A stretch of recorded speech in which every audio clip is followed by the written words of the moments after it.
Film Gods family, señoras y señores, all of you wonderful human beings listening around the world, at whatever day, whatever time you choose to listen to this. Hello. I hope you're well. I'm sending you lots of positive love right now. Just some good vibe energy, some old school positive love vibes. Across the airways, you may have just had a little tingle. Thank you for coming and joining. Thank you for listening. You know, being back on the Film Gods podcast journey has just been so wonderful for me. And kind of getting a little nostalgic, reached out to someone, one of the old school single digit episodes, and we've got him on today. And it's surprising because no matter how many chats I could probably have with this man, our guest today, there'd just be so much more to unpack and so many beautiful, wonderful nuggets of filmmaking passion and joy and creativity that comes out of the chat that I just come away rejuvenated and thanking the film gods themselves up there, wherever they are, inside us all, that people like this exist and do what they do and do it so well and do it with the passion and the reverence that it needs. We are blessed. I feel blessed to be working in an industry as creative as this one. You know, we're back filming in the UK. I'm still talking to people, and the general consensus, last 12 to 18 months has been the worst on record for them. And some of these have been working for the last 20, 30 years. It's the big reset, 2024. Those that make it into 2025, I think we're going to have a phenomenal 10 years ahead of us. Have a little listen to this ep. Go on to BBC iPlayer and actually check out They All Came Out to Montreux, which is the 3-part ep for his new feature doc that's going to Tribeca on Friday, 7th of June. And it's, if you love your music, you'll love this documentary, and you love the three part. But even if you just love film, you love emotion, you love passion, you love stories, it's a phenomenal 3-part on the BBC iPlayer. Or if you're in America, go to the cinema, check it out. I managed to be able to get a viewing of it, the hour and a half cinematic version, and honestly, there was a couple of points that the emotion was so much I actually had some tears in my eyes. I'm going to say it, you know, boys do cry, it's allowed. So look, I love you all. Enjoy the ep. Everyone listening to it on iTunes, amazing, because it helps me keep in the charts. But whatever format you listen to it on, I thank you. If you feel like it's worth a share, give it a share. If you get to the end of the ep and you want to give it a nice little 5-star, everything and anything is hugely, hugely appreciated. So, stop waffling on from me and let's get to it. Ladies and gentlemen. Okay, so Film Gods, ladies and gents, we've got a man on today who, and we just look back at the timing, is episode number 3. So we're not really going to be talking about too much on his life, because that episode really was a great ep to get that. But I think what we're going to be getting out of today is how the universe and the film gods lead you down a path or can take you down a river, and you can either fight against it or you can go with it. And some of the projects that he's been on, everyone that knows me knows I was in a band, or that I love singing, and that actually music is my passion. So to be able to talk to someone today who does what he does, but also does things that I genuinely love. Like everyone loves making a fish finger commercial for the invoice, but no one sits there and watches it and go, "I'm so proud of it." But you enjoy it. But when you can watch some of the work that this man does, it is so inspiring and it's so beautiful, and it's really bringing music to people who may or may not know about artists and may or may not know about the beauty and wonder of creating music and making these projects. So I'm going to thank him for coming on, because as I said, he has come on before. Episode number 3, 2020. That's 4 years ago. It was before COVID, and a lot has happened. So I'm so looking forward to catching up with him. So, ladies and gents, without any further ado, what is your name and what is your role on the call sheet? Hello, my name's Oliver Murray, and I am a director and occasionally a writer when they let me do that as well. Is that something that, I mean, both sound like a passion, but let's just start off. Was it your plan? Was it always your dream to be a director? Was that always did you wake up one day and just go, "Oh, I'm going to do it"? Or from like 5, 6 early doors, were you just always wanting to make films? I definitely wanted to make films when I was young, like so weirdly young. That kind of cliched thing of my dad had a video camera Hmm. and I would use it to make animations and things like that. I did do that. But I didn't really know what a director was. Most people, when they say they'd like to direct, they mean I think they mean that they want to they want filmmaking to be a creative outlet, and then you get into it and realize there's hundreds of jobs, and you pick the one that's best for you. I was a terrible runner and started making my own films because I knew that eventually no one was going to let me in at a more sort of entry level Yeah. to work out what I might want to do. So God bless the sort of 5D era of filmmaking and digital filmmaking coming in around 2008, 2009, when there was a huge economic downturn, and I got a go at this thing called content, which was what no one else wanted to do at the time. Mm. And that was the beginning. So sort of by default, I became a director because no one would let me make anything else. Film school, no film school, did media studies. What's the kind of educational side, and was it useful, or could you have just did you learn more by doing? Finished school, did my A levels, went to art school in Scotland, went to the Glasgow School of Art before it burnt down, and got a chance to go to New York for a year in my third year there, which was an amazing opportunity to get my hands on equipment. I think there's art schools in Europe are fantastic, but they're a lot cheaper than American art schools. And in the US, there's real like rigor to the way that film school courses are conducted. And I feel really lucky to have been able to sort of swoop in there for a couple of semesters, get my hands dirty, get all the sort of technical skills kind of learn, but then come back to Europe and use them creatively. Whereas I think I would have found it a bit frustrating to sit there, spend, I think now on average, $250,000 to get your film degree in the US. It's a Plus, you lot got to of live money. in New York for Yeah. 4 years, and then be a floor runner on, I don't, on, I had a mate who was graduated and was a floor runner on Letterman.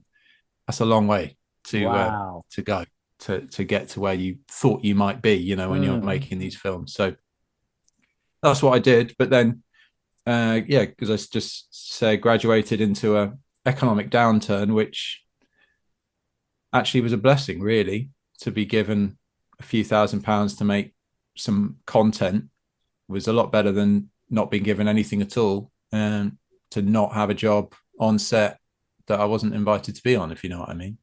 Totally. Well, we kind of met on those lower budget music videos, and Yeah. it seemed like you were very hands on because I think back then if someone had asked me to describe you like very technically gifted, able to do a lot of stuff in post that I'd never seen done, you know, Mm. by one man on with a laptop.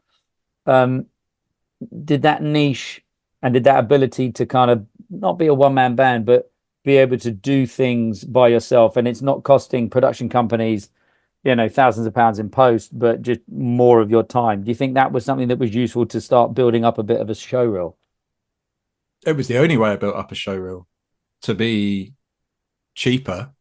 You Mm, know, that was the key. There was a window. I don't think I was alone in that either. You know, if you think about it was like a mini revolution when those DSLRs yeah. came out that could shoot video, because it wasn't just small stuff. I mean, when I did start running and assisting other directors, I worked on commercials that were shot on those DSLRs. I'm sure also, loads of people did. Yeah. So that was the moment to get back in. Then obviously, then the pendulum swings as it always does, and it went back to a slightly kind of more upmarket way of working, which was sort of good, because then I was kind of able to go with that change. But there was that little opening, which myself and a bunch of other people kind of pushed through the door, Mm. and tried to, it's like sneaking into a party and then trying not to get kicked out again. That was essentially I've what got a that. VIP, very honest. Yeah. Exactly. And then no one comes and finds you because it's too busy.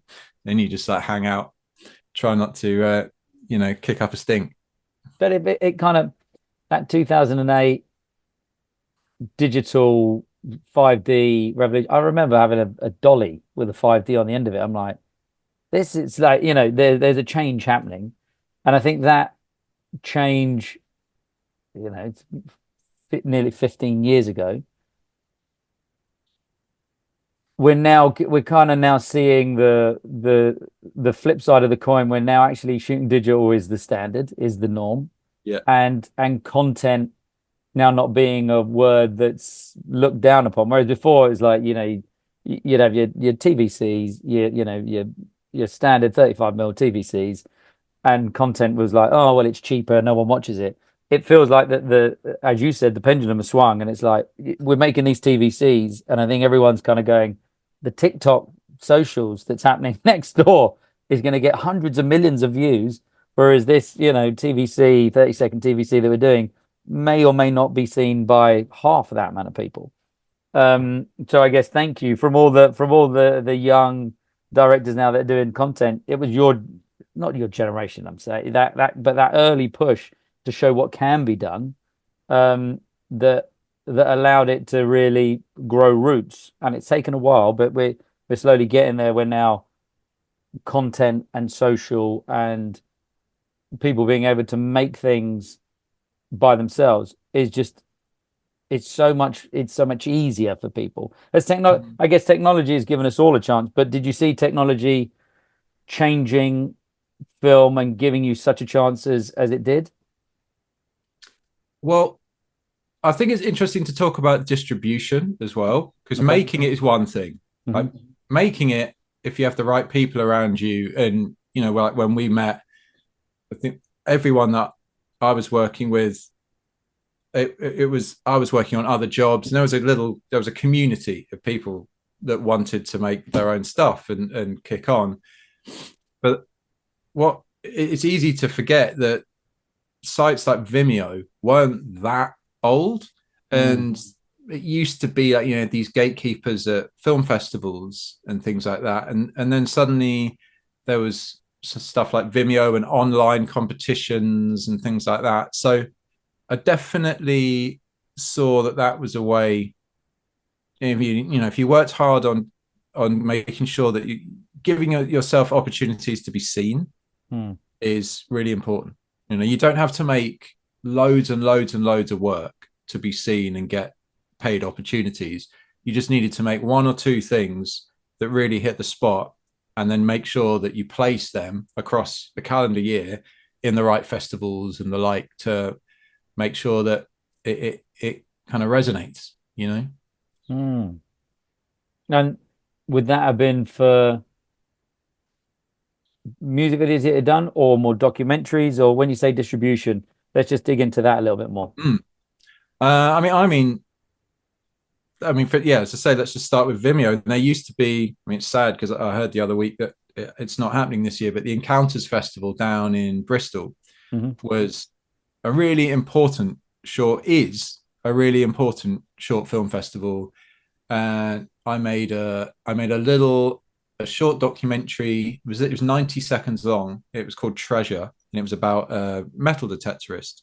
And it got selected down for Depict, and people saw it. Vimeo saw it. It got a staff pick, which then means that's tens of thousands of people that will watch your stuff, and you're kind of away, and it builds sort of like to come full circle. Next week, I'm off to the Tribeca Film Festival with a feature doc, and it's the same battle. I'm still ultimately sitting and thinking, right, well, I've made a thing.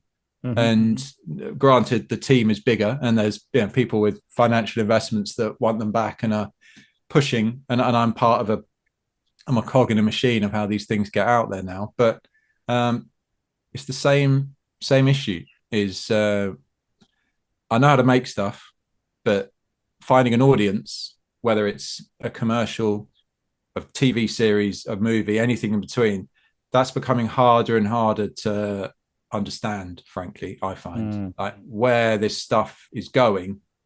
How many times have you been on a set and someone sort of might say this looks like pretty great, but where's this going? There's always that question of where's this going. It used to be really straightforward. It's going on TV, or it's a movie. But now where it's going, what aspect ratio, all that type of stuff, sometimes it's going on, they don't actually know where the makers of this stuff, that the people paying for it. So that's always shifting sands, like how can we get stuff seen? I love it. And I want to kind of two things that popped up from that was one, a 90-second documentary. I'm when you said 90-second, I thought, oh, he's totally got he meant 90-minute. But that to me, just a beautiful thing that you can go from these little 90 seconds to this hour and a half. And the process, as you said, the process is probably much the same thing. It's finding a person, finding a thing, finding an event to film. But how do you even make a night? What do you put into a 90-second? There's got to be so much that you just leave on the floor. Well, I was very much in a commercials headspace, working for commercials.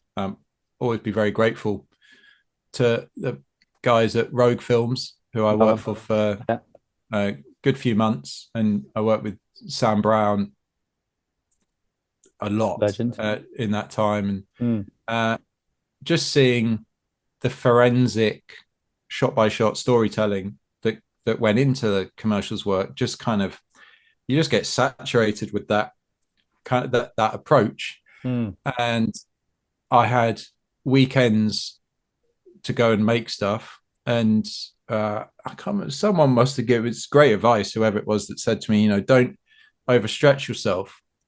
Just whatever it is, just make it really good. Don't make an average looking 10-minute, 15-minute short, because there's lots of those.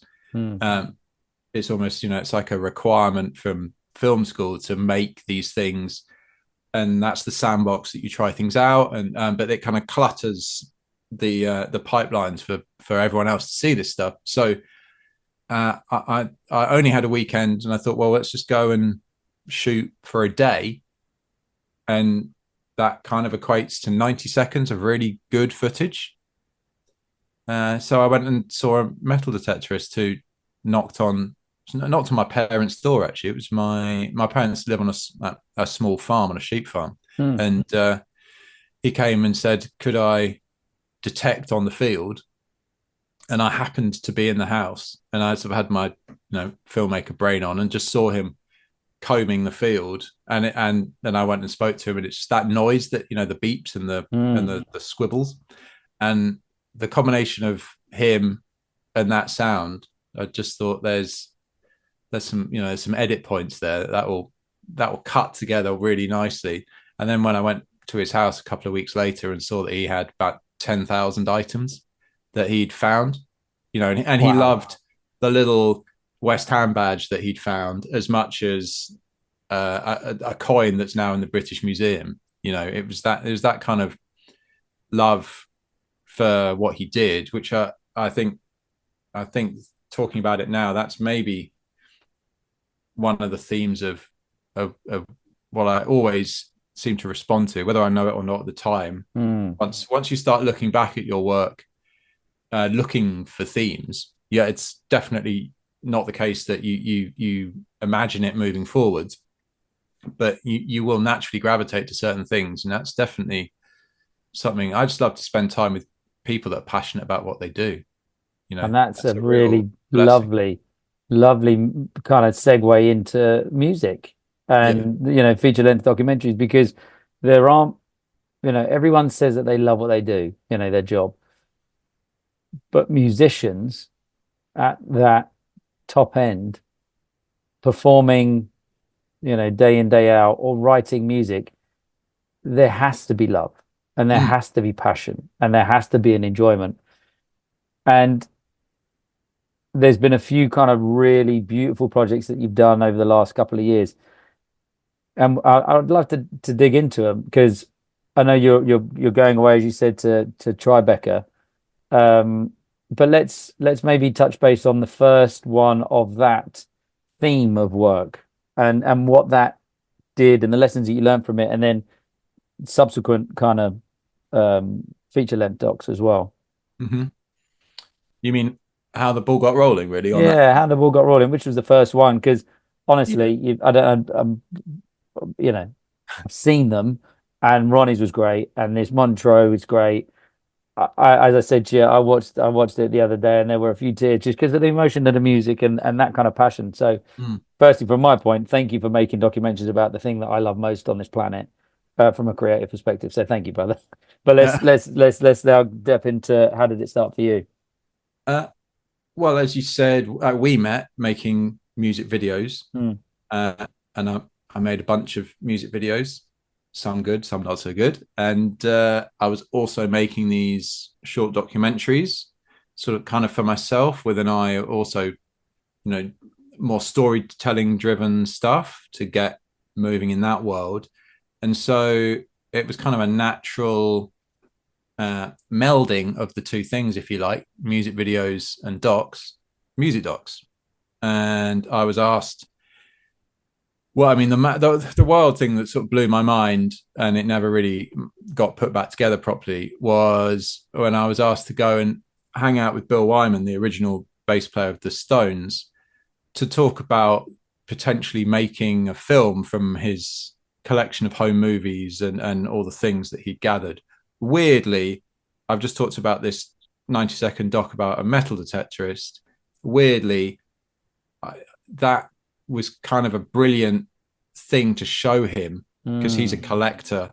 And so you, when you can imagine how many people think that talking to some of these, talking to a Rolling Stone is a backdoor into just a history of the Stones kind of thing. So when I showed him that actually I'm interested in these other things, like collections and archive and artifacts, we kind of bonded over that. And next thing I knew, I was living with him 1 week at a time in Suffolk, going over all of his undigitized material. The reason I got that Wow. gig was because it needed a lot of time and a Hmm. lot of personal attention. And I was 24, 25.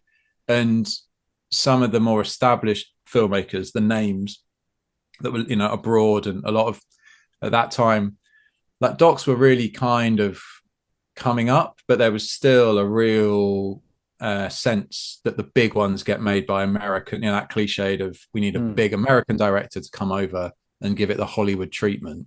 Um, but they weren't going to live with him for a week at a time or whatever. It was going to be sort of done with assistants and bits, and then they'd come over and make it happen. I couldn't think of anything more exciting than to go and hang out and get to know him. So that was my way in, and I if I did nothing else after that, I would have thought, well, that was fucking insane. That was absolutely unbelievable. The aim was to one day make a film, maybe in a Yeah. really abstract sense, while making all these other things that I was excited to make and pleased. And, just as we all do, that kind of hustle of just trying to get paid to do something that I always wanted to do, just trying to make rent. Um, and somehow make a film down the line just to see what that might be like. But to do it with a Rolling Stone, and it took 4 years, mind. Like, it wasn't, he got sick in the middle, and Oh no. finance is tricky, and all that kind of stuff. But it will be really nice actually on Wednesday. I go back to New York, which is where my first film premiered in 2019.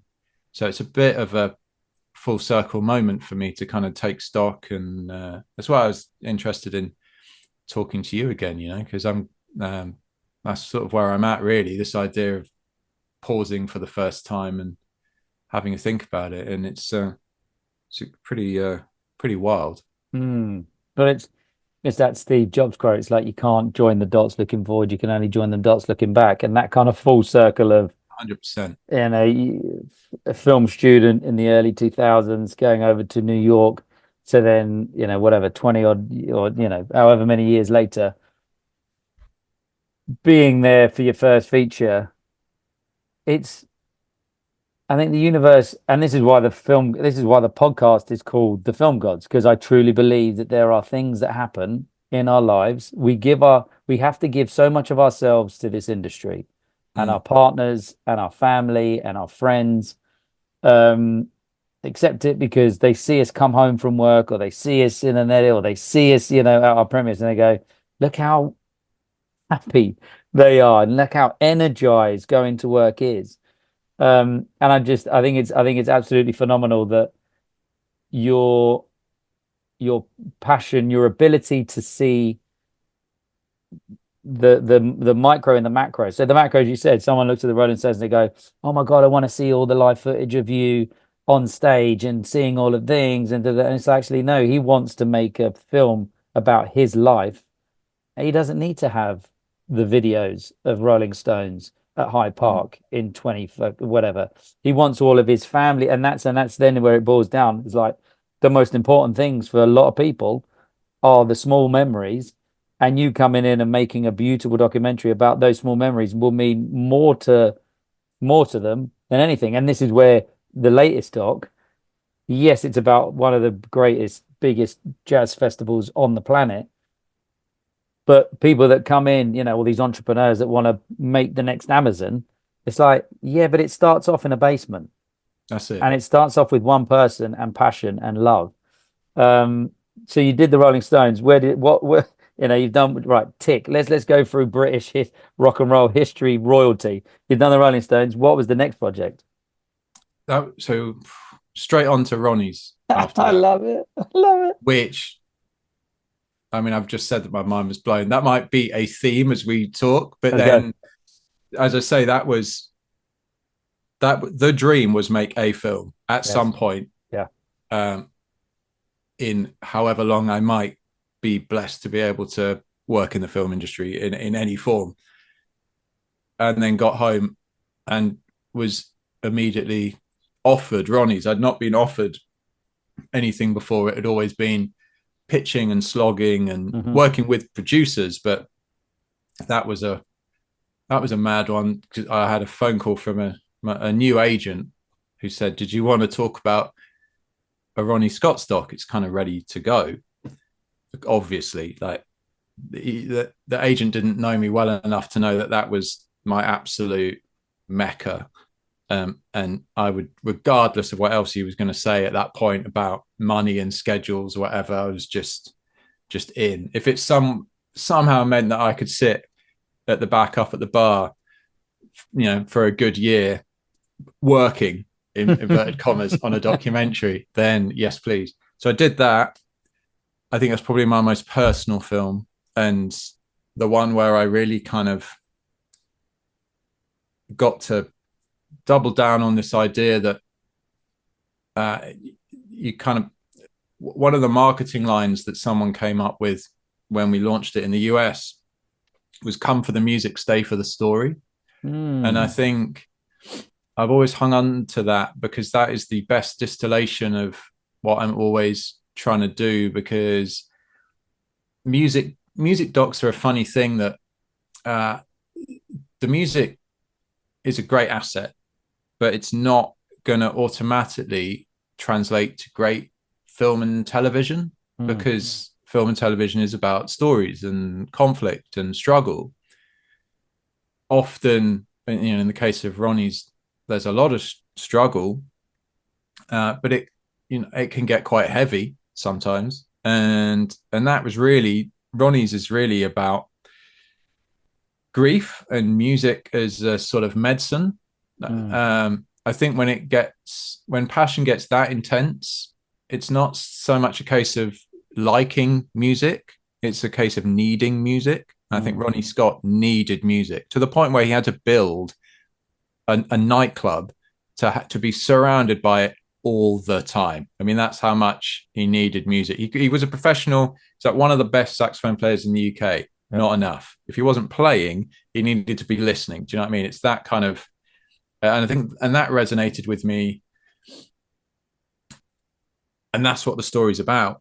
And then the pandemic happened, and what was kind of amazing about the distribution of Ronnie's, this kind of goes back to what I was saying about the difference between making these things and distributing them, is the movie, but then in the context with which it was distributed, the film kind of had this big international life, because it was about this hallowed ground that was under threat, and suddenly everyone in the world had their own version of Ronnie's, whether that was, a theater, a cinema, or even if it's just like a cafe or a library. Everyone was wondering whether their favorite place was going to open up again. And that's really one of the themes of, of Ronnie's. And the reason that Ronnie's has gone on for as long as it has is because passionate people keep it open. That's like passionate musicians, also like passionate people at government level, recognizing that is a important place of, cultural heritage. Yes. And that was my second film. And kind of weirdly, as the world was locking down, I was a sort of ambassador for keeping venues open around the world from this room, I think, by the time it was all happening. That was that. Suddenly I'd made two films without my feet really touching the ground, and my plan was, I'd far exceeded any plan by that point. I wanted to make a film, and then suddenly I'd made two, and couldn't really comprehend what had happened. I wish I'd slowed down a bit more at the time as well, because I've always been quite driven to take opportunities like that. And, I think you have to be that way, but it is all a bit of a blur. Factor in, I suppose, lockdowns and things, and it blows my mind when you said the date of when we sat down for the third installment of your podcast. But that was, the world doesn't stop turning, even if you're not doing very much, and it certainly feels like a long time ago now. Oh man, they're a blur. It was a blur, but it gave a lot of people the chance to, as you said, things happen so quickly and you don't get the chance to take a break. It was a tough time, but it did force everyone to just sit down, reevaluate, take a minute, spend time with family if they could. I think I did more with my family, playing, because we're on Zoom, we're doing bingo this and thingy that, and da, da, da. It was, we made the most of it. And I guess from a work perspective, yes, everything dried up. It then came back bigger and badder than ever. But for your world, did that give you then a chance to to reevaluate the career, to look at another project, or what did that kind of that forced break then do for you? I think it made me realize how much I really love doing what I do. I had a child in the middle of that. So Yay, yeah. Daddy Club. So I think maybe that obviously took up a lot of my time and Yes. moved house. And I moved out of London to the woods up near, not a million miles away from Watford. And it gave me a chance. I guess what one conscious thing I did do is while all this amazing TV was happening, you know, was this sort of golden age of television that's sort of winding down now, you know, as is heavily publicized, but there was lots of opportunities to make truly amazing television. And so I decided that maybe I'd tentatively kind of throw my hat in the ring in that space and see what popped up. And your film gods were very busy and blessed me with basically I thought, right, I'm going to send some emails. I wrote one email to the guys at Universal Music and said, you're making some great television, what do you reckon? And they said, well, do you want to work with the Stones again? Yeah, go on One then. email, one email. A four episode series for the BBC on the Rolling Stones at 60. So suddenly I was making television just like that, which was pretty astonishing. I mean, you'd say just like that with this kind of, flipper, just that to get to that point, there was, and I'll ask the question, probably doubts that the industry was right for you, Mm. that, that we probably all have. There were moments of it being too hard, of not having any work, of needing to do more than you're being paid for, of needing to put in more hours than you thought were necessary, of needing to sacrifice things. That to get to the point that you're at, and to get to the point that one email to Universal lands a 4 rep Rolling Stones doc. There's passion, there's hard work, and there's grit and determination. Um, what was the difference in was the editing, was the process different from the feature length doc to a 4 part? Do you have to have a different brain wired for TV? Is it a Yeah. different audience? Is that who you're thinking about then? Well, TV's TV is a much bigger machine in that the day that you start, you know where it's going, channel wise, and people that work in television usually come up through television. And my experience of it anyway was that it's a lot more hierarchical and it's a lot more producer driven, producers coming up with ideas, securing the rights to things, and it has to be more format driven. You can't just reinvent TV and decide it's going to be, even though say you make stuff for Disney Plus and it doesn't have to be a certain length, because for the streamers you don't have that kind of problem. You're not making a TV hour, as they call it, where it's 40 odd minutes plus advertising time within that hour.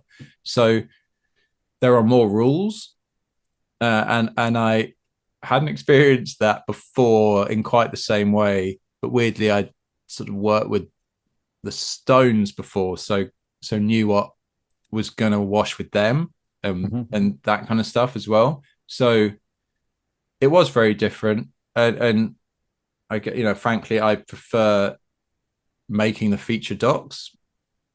The economics of feature docs are much harder, and sometimes that can be difficult. But I like doing both. I like the variety.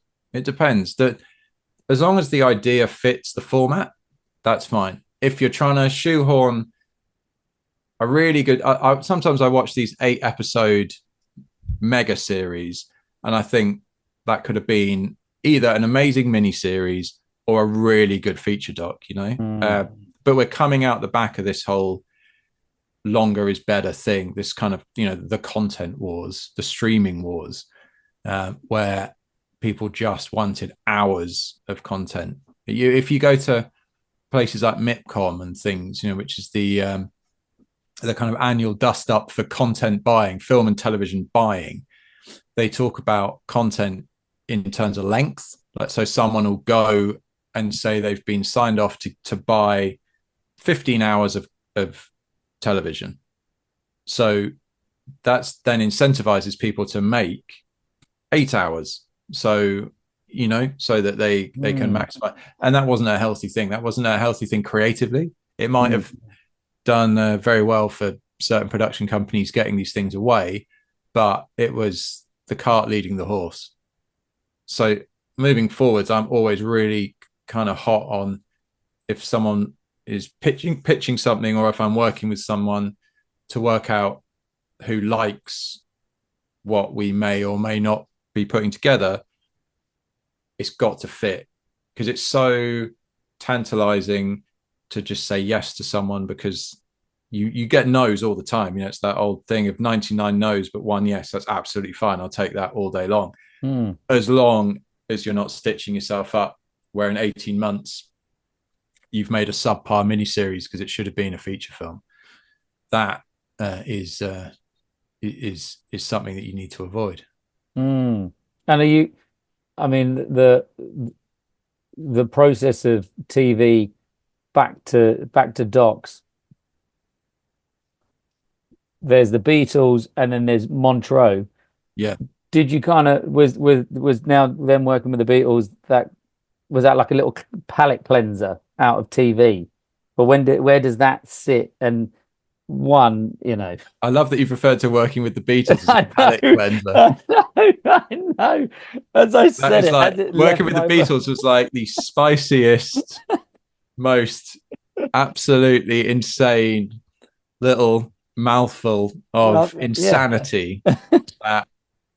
Because it's a lovely, well, it's like a 12, 13 minutes. It's just a beautiful, and it's on YouTube, I'm sure. It's out there to be able to watch. But it's just this beautiful, like 12, 13 minutes of the creation of the last Beatles song that they had all been able to write on. Yeah. I mean, you know, the Sam Jackson series, obviously, it's, you know, just phenomenal. Did you get to work with him? I saw there was some like audio like there's some stuff with him. PJ? What? Yeah. Yeah. Yeah, man. Yeah. Of course. Yeah. That's no, you know. What was that? How was that experience? Because, you know, as I said, we're going to tick off royalty. We've done the Rolling Stones a couple of times. We've done Ronnie Scott's. Let's do the Beatles. You know, because why not? I mean, that was wild, because I don't know if you've had anyone to come on and talk about the isolation of writing and directing. I kind of work by myself a lot in this room, and it's a lovely room. Oh, thanks. Honestly, like when that came through, I was wondering whether I'd completely lost my mind, like or you know, like sleep deprivation with young children and all that stuff.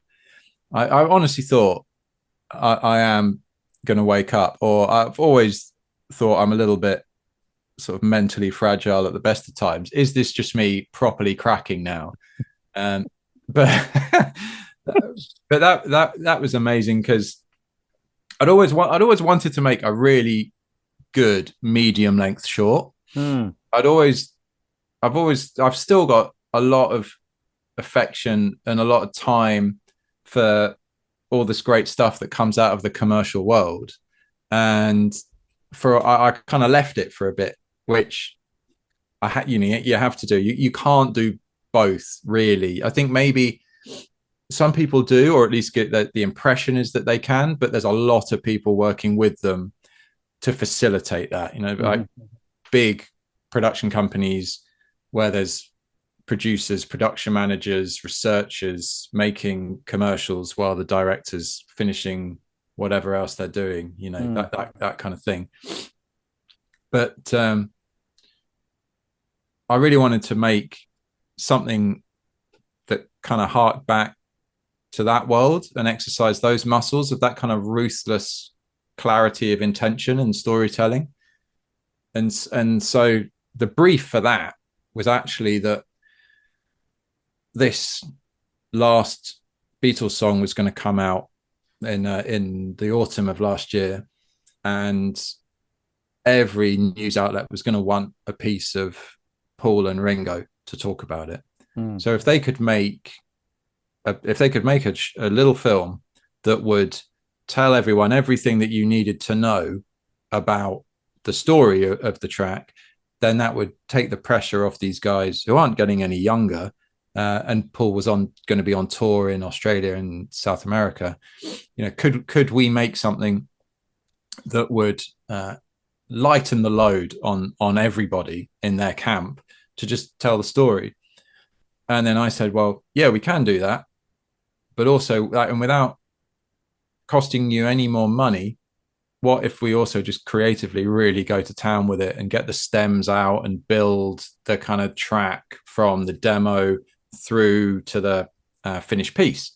And if I can get access to the archives and things as well, asking bit by bit, we could make something that if done well, could be a real splash. And so kind of made a first version of it and went down to Paul's studio and sort of discussed it and showed it, and he's on board. And then we finished it off, and all the post was done in New Zealand because the Peter Jackson link with the Beatles is still very much alive and well, and got all the Lord of the Rings guys, all those names that I loved growing up. They were on that doc.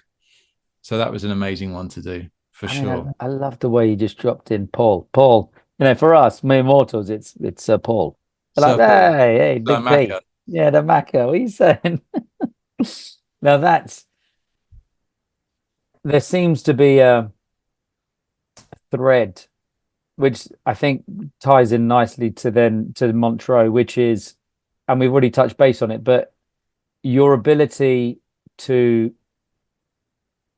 go through, trawl is the wrong word, but your ability to absorb and the patience to document the archives before. Actually, here's the question. Do you have an idea? So say for that now and then, you've got an overview of what you want to do. Have you already sussed out the narrative, or do you absorb all of the archives and everything and then start piecing it together in the edit? And then the bigger question would be then on for Montreux, there's so much that you probably needed to leave out, that ruthless intention that you talked about. And the question is probably summed up by the Rick Rubin phrase or comment that he made. It's like, you make the thing, you make your content, your story, your song for you, then worry about the audience and then the people that connect with it. So how do you go through trawling through archives to then making a 13-minute of something that someone else could have probably made a 2-hour on a now and then? And then how does that ruthless intention then work its way through to Montreux, which spans decades, to create just a beautiful hour and a half? Well, weirdly, I started Montreux way before the Beatles. I found out about. I must admit, I didn't know about the Montreux Jazz Festival beyond a name on a couple of records I liked. Like I had a Dr. John record that I loved, and there's a famous Etta James show, and whenever it came out, there's a Nina Simone doc that was really beautiful and pretty hard hitting.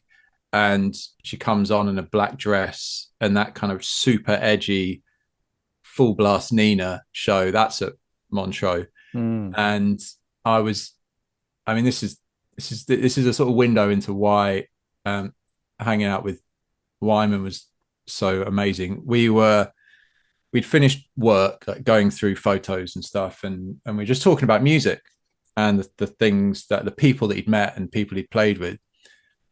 And he was talking about how he played with Muddy Waters when Muddy came to Europe, and he'd backed Muddy, and it was an answer to a. I asked him the question, like, what was your favorite moment on stage?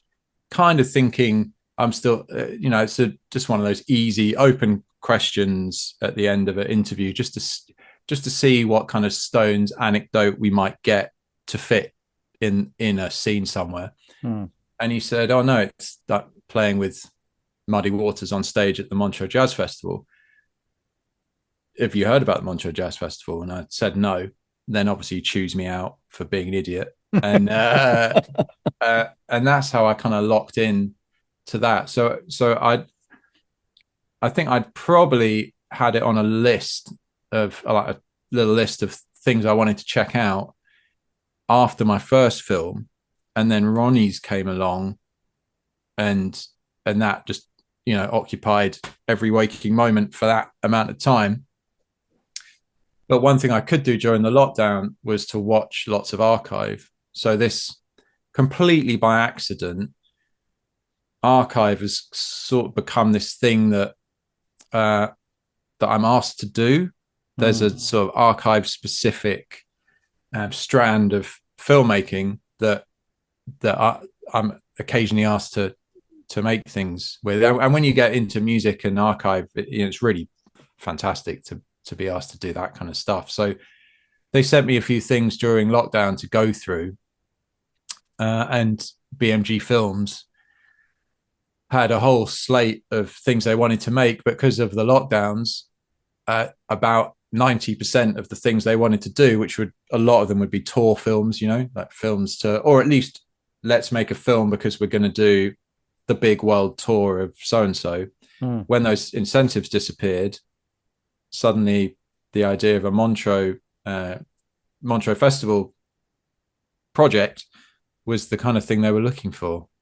And it's taken this long to find a space for it at a festival and to get it cut down and all that stuff. And Quincy Jones is the exec producer, which is absolutely phenomenal. So we'll take that next week, see what happens.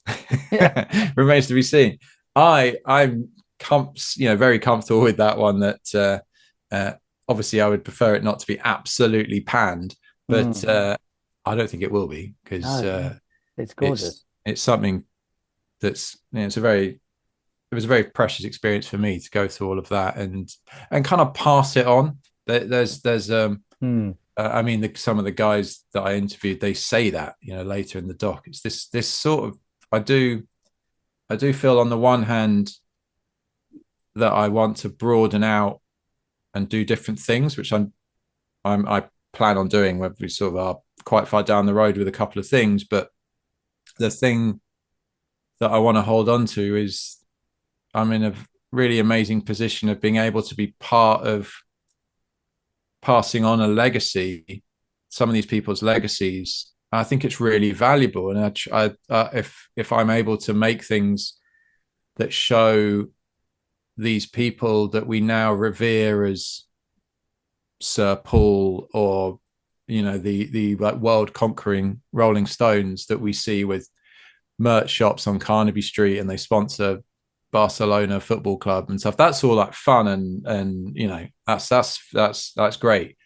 But they started in a pub, or they started, in a van.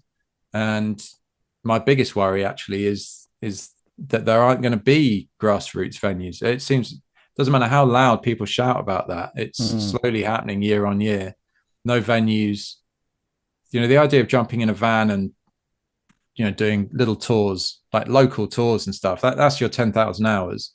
And now it's bedroom music making and bedroom filmmaking, and it's the same thing. It remains to be seen what impact that is going to have on the thing, because the things that are, even if you talk about it in hard economic terms, the things that are doing really well are the same things that were doing really well in 1967, which is worrying, I would say.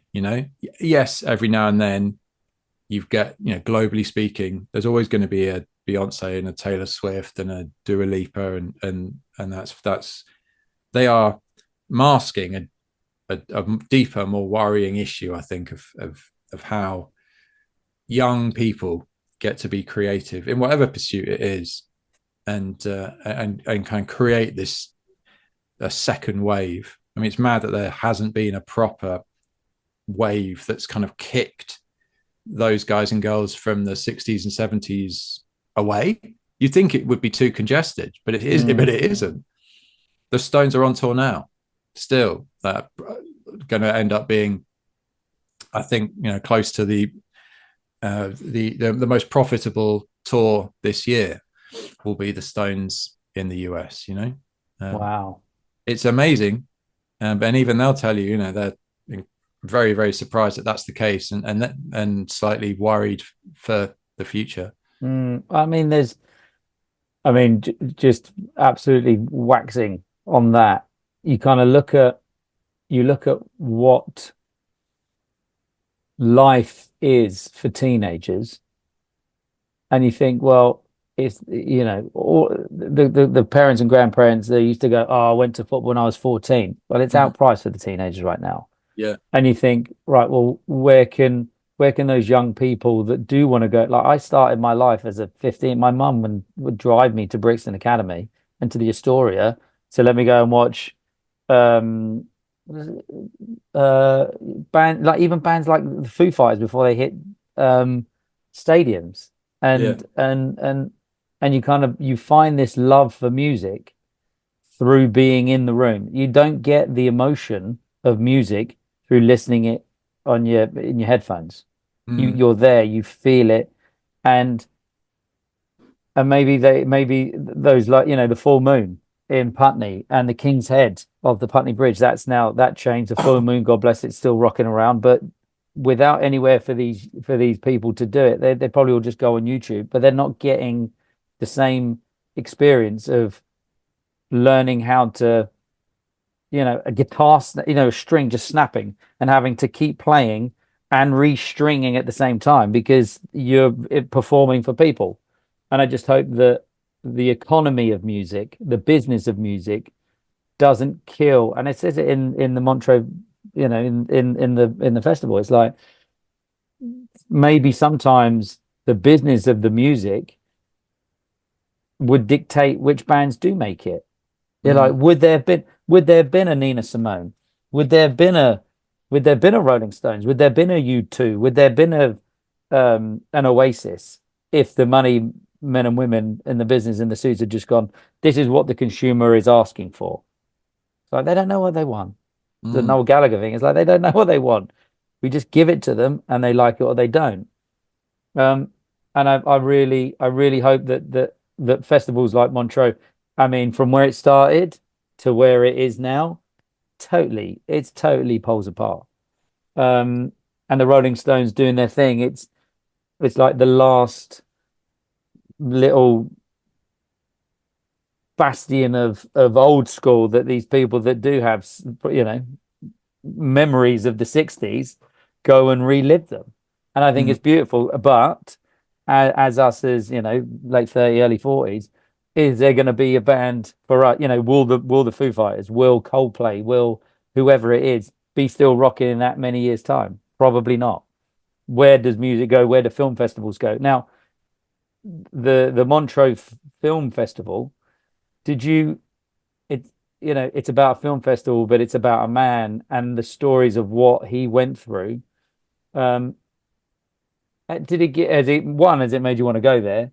And two, what have you learned from it? And how do you edit out? Because out of all of those decades, there's some beautiful, like, I watched the Nina Simone thing. I'm like, I want to watch the whole set of that. You watch Marvin Gaye sing, you're like, I want to watch the whole set of that. How do you decide what doesn't make it in or what does make it in? You said about Etta James. Yeah. But phenomenal. But is it something that's inside you that you get a feeling and a sensation, this is where it needs to go? Or are you trusting the editor? How does this How does this process work as a for a feature length?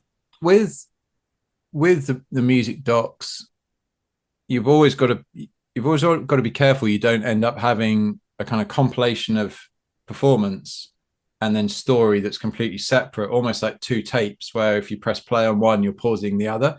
Sometimes, like we've all seen those kinds of things where you get a big blast of music and then completely detached from that, some story about the kid's background or something, and then we're back into music. And it's sort of supposed to show some cyclical sense of destiny or something. Mm-hmm. But you watch enough of them and you realize that it's actually just a bit vacuous. But with that one, obviously I wanted to show the evolution of the festival going from a jazz festival in the late 60s all the way to now, where they just released a Motorhead LP, but it is one of their biggest problems actually was Claude called it the Montreux Jazz Festival to be more palatable to the local powers that be. They were like, okay, well, that's forward thinking enough, but it's not none of this crazy stuff that we're hearing about, up in France or whatever.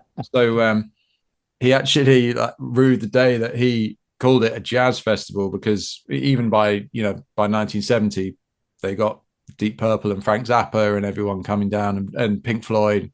There's a link to it. That's the other thing I wanted to kind of wanted to fly the flag for, is that jazz is often thought of as this difficult kind of music that if you're going to listen to it, you can't do anything else. It's either easy listening when you're on a date and trying to pull and be sophisticated, or it's completely nuts. It's like unhinged late period Miles Davis or something.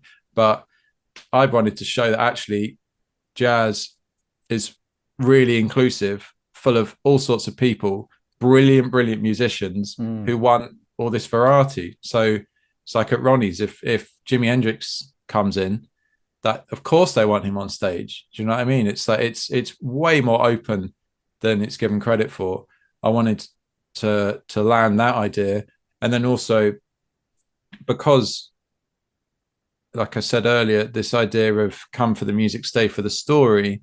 It was important to me that the story of Claude Nobbs was front and center, but it's very, very difficult to get people to come to a movie about someone that they've never heard of before.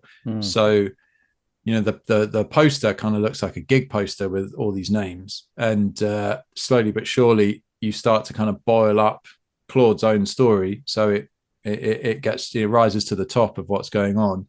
And I'd heard recordings of him being very clear about who his favorite performers were, and that's how I got the shortlist together, really, of kind of like, once you know that the guy who's not around to dispute anything or to talk to, once you've heard him kind of declare who his top 10 are, it's very difficult not to, at least in the early iterations, keep that stuff in. Sometimes we had to get rid of people because sometimes we had to creatively cut people because the tone or the emotion of the music wasn't fitting where we were in the arc of the story. So the things like Prince in 2011 was the kind of perfect moment after the event that happens at the beginning of the third act. And there was some amazing stuff. Like we had to cut Alicia Keys because she was really bringing it a real vibe, and it just wasn't working for the arc of the story. And there's a bunch of other people that Did she do some conducting? I'm sure I remember a cutaway. Yeah. Nice. There is. That's a bit of residue from a whole show that was in there in an early cut. There's a few little clues to who we had to unfortunately lose. There was a paper version that I did of that, which was an 8-episode. Is going back to this idea of making something, because at the time, one of the reasons to do TV was because you could get away these ginormous undertakings, which frankly keeps you employed for a remarkably long time. And so I was all for going for that kind of thing, but Yeah. it was it was much better to distill it down to this 90-second cut. Mm. And we'll see how it.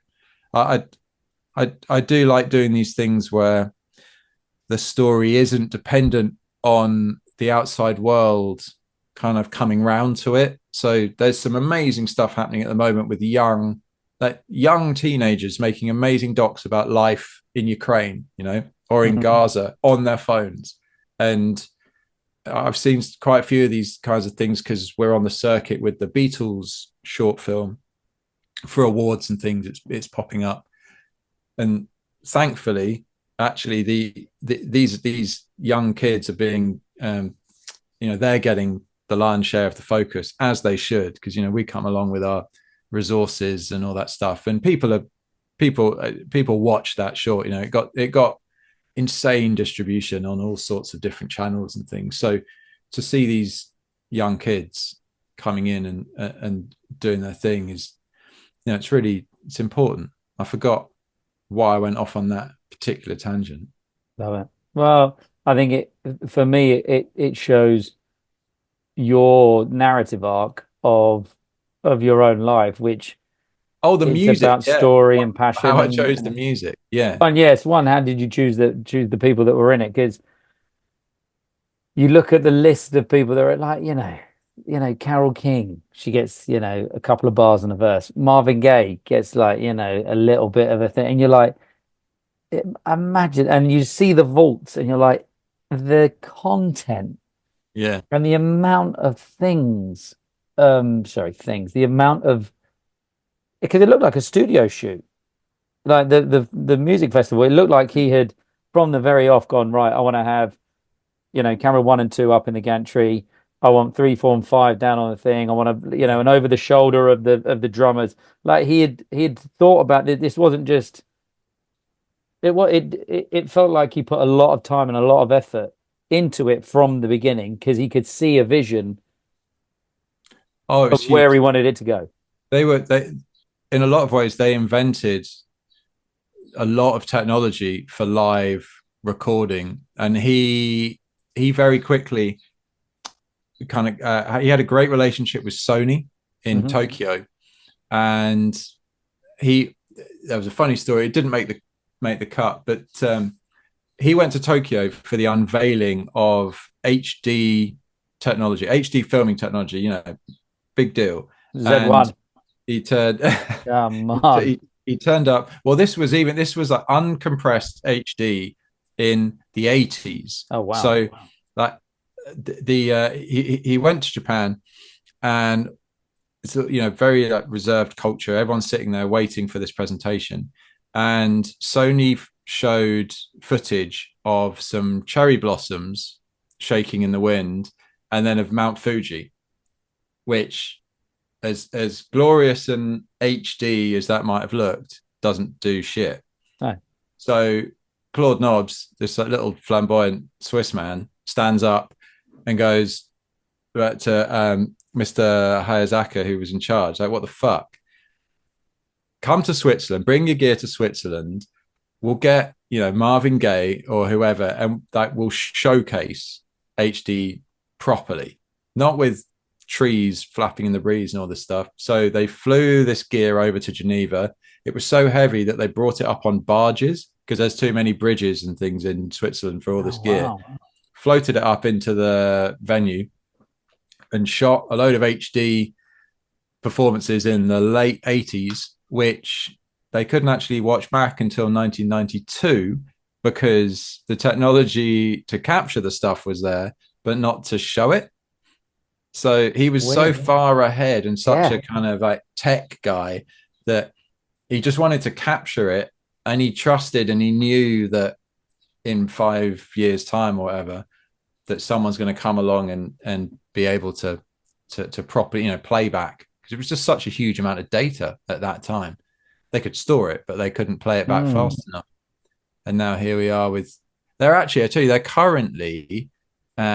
they are currently printing a Miles Davis concert as synthetic protein, which is basically DNA, and putting it in a capsule to shoot it into space so that they can retrieve it and test to see whether synthetic protein is the best way to look after all our data when we colonize Mars or whatever. And you can also, apparently, you can pull down all the data on the internet into onto, if you print it as synthetic protein, you could keep it all in a shoebox, all the information on the internet, and you could keep it cool with a travel fan and a little tiny battery. And so that's the kind of nutso stuff that's going on in Switzerland at the moment. Is Wow. We're all going to ultimately be carrying around synthetic protein as our media storage devices. I mean, I'm not sure I probably want the entire internet just thrown out to the universe to be to, like, the powers that be and the aliens. Look, this is what we do, guys. Yeah, Come on. no, yeah, Come the on. unedited internet. Please don't judge us. Please don't judge us, guys. We love you. Okay. Yeah. Oh, dude, look, we've kind of hit the hour mark. I mean, honestly, Okay, wow. I could talk about music and filmmaking with you. Honestly, I do feel like the Joe Rogan 3 hours thing starts to make a lot of sense now, because you kind of start digging into things, and you don't really, I mean, I have to jump in, I have to keep asking new questions and stuff. Um, and I just want to thank you so much for coming on and giving your story and your experiences of working in film. And I think from my perspective, it's just wonderful to see a career blossom from that kind of young self-starting, self-editing, self-shooting, self-everything, to now having found, still making commercials, but you've made your feature-length docs, you've made a bit of TV, you're now in a process where, not that you can pick and choose, but you're not having to say yes to projects that you wouldn't want to say yes to. And I'm sure that you've probably got the next project, the film gods have already decided what it's going to be, and it's going to be amazing. And you're going to make more beautiful stuff.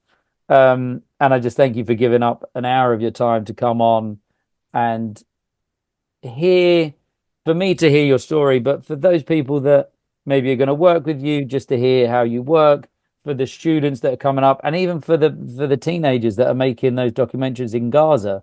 It's like you're probably the person that they are wanting to become in 10, 15, 20, whatever, however many years time, and seeing you do it and seeing how humble you are and hearing your story, phenomenal, brother. Absolutely phenomenal. So we get to the end of the app, and as with always, there's the last two questions. The last one will be me giving you the floor to tell us about what you're doing and give any shout outs and where to find you on the socials. But it'd be interesting to see if your advice to your younger self has changed. And that's the second to last question. So, Mr. Oliver Murray, if Mm. you were now on Zoom to your whatever, 15, 16, 18, 5-year-old self, 22-year-old self, what would you say to them? What is your advice then, sir, to your younger self? I would say that working hard and doing the things. Let me start again. I would say that working hard and not necessarily having as much fun as I could have because I wanted to work, and I would allow myself to be comfortable with the fact that I loved working and that there wasn't more fun to be had around the corner. I mean, don't get me wrong, I could, live in the pub. That's my other spiritual home. But I loved working, and that's fine. That's good. I'd also say don't take it quite so seriously. It took its toll because I was worried that it might be my only chance. And that's, I suppose, talking about advice, maybe that's I'm always conflicted and get a bit tongue tied with that kind of stuff, because I wouldn't change anything, but I would love it if it didn't sort of really take up every fiber of my being to get some of these things made. I mean, when people say making movies is hard, I mean, I've made some docs. I'm very proud of the docs, and I love working in that space. Making making any sort of film is basically impossible. So for anyone that wants to do it, just it's a long journey, and it can be a fun journey, and take the small wins as well. Like sitting around a table with like-minded people who just all want to, storyboard and develop something. That's an amazing afternoon. Do you know what I mean? When you like just enjoy the process of making things and don't worry too much about where it's leading. And that's, so many people have said that, and the cliches are true, that just try and chill out. And I would have told myself to fuck off, I'm sure. Pushed myself out of the way as I stride forward to try and milk the next opportunity. Trod on my chest as I walked over myself. But do you know what I mean? Just kind of just chill, because it is amazing, but don't get caught up with all the bullshit. Yeah, well, I say beautiful, and you're right. And I say it to the runners now, it's that calmness and that ability to know that everything's going to be okay. As soon as you start overthinking and worrying, that's where mistakes come, because you're not, the universe and your subconscious and your conscious cannot think of the negative. So it's like, let's say, don't think of an elephant. You're thinking of an elephant. That's just what's happening. So it's like, don't go around saying to yourself, oh, don't do this, don't do this. And it's like, look, enjoy the process. It's going to be nuts. There's going to be hard times. It's going to be ups and downs. But looking back, you'll be able to do what you're doing now, which is you've ticked off a load of the processes and the dreams that you've had. And you're now on this new plateau, a new normal. Whereas before, if someone had maybe 15 years ago had said, you're going to make a feature-length documentary about, the Rolling Stones, or a 4-part TV series about the Rolling Stones, you would have gone, oh, shit. Okay. Yeah. And and the calmness allowed you to have clarity of mind. So look, thank you, dude. Last question. And I give you the floor. So if there's anyone or anything, a project, people, whatever you want to give a shout out to, the floor is yours, sir. Well, check out They All Came Out to Montreux. It is both a movie out in the US and various other places. It will, I'm sure, circle back to the UK. It's also a 3-part TV show on the BBC right now. But I am flying the flag for the film version at the moment, because I think it's the tightest. If you're not a massive jazz fan, the film, I think, is the way to go, because it opens up a whole world of other sights and sounds that you can go and check out after you've seen the movie. So They All Came Out to Montreux. Oh, amazing. Ladies and gents, let's give him the film gods a round of applause. Ooh. Thanks, man. And thanks so much for doing this. That's my shout out as well. Thank you, how many of these have you done now? So this will be episode 99. I always promise myself I get to 100. So I've got an idea of who I want it to be. Got to be a big one. It's got to be big. It's got to be big. And it might even actually be a 2-hour special. So I know. But let's see how it works, and let's see what happens. But thank you for your time, dude. Nice one. Appreciate you coming on and just passing on, your passion for music, and you wanting to document and keep the legacy going for, the Montreux Film Festival. This is what I want to do for us, for our generation of filmmakers, so that in however many years' time, our stories and our processes and what we've done and how we've all done it as a generation can be remembered and live on. So thank you for your time, ladies and gents. It's the Oliver Murray. So that was a chat with the king or queen in the game. I'll give it a shout at the end so you all know the name. It's the Film Gods Podcast. The what? The Film God Podcast.